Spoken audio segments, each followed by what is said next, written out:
Tired of Spotify's shuffle dictating your listening experience, especially when you don't have premium? Let's fix that. First, open your Spotify app, then tap the settings icon. It's usually located in the upper right-hand corner of your screen. Look for the gear icon. Now, scroll down through the settings menu until you find the playback section. It's usually located closer to the bottom of the settings menu. In the playback settings, you'll notice there isn't a direct shuffle toggle like you might expect. Spotify hides this feature when you're using the free version. Okay, let's go back to the playlist that you were on. To disable shuffle, first, make sure you have a playlist selected. Next, click to play a song from the playlist. It doesn't matter which song you choose, but you need to be actively listening to the playlist in order for the next step to work. While the music is playing, look for the Up Next or Cue icon.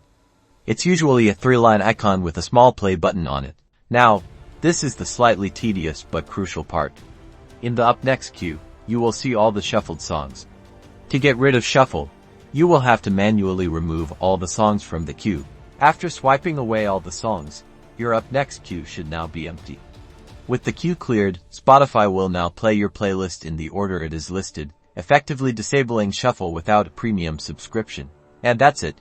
You've successfully disabled shuffle on Spotify without paying for premium. Enjoy listening to your playlists in the order you intended.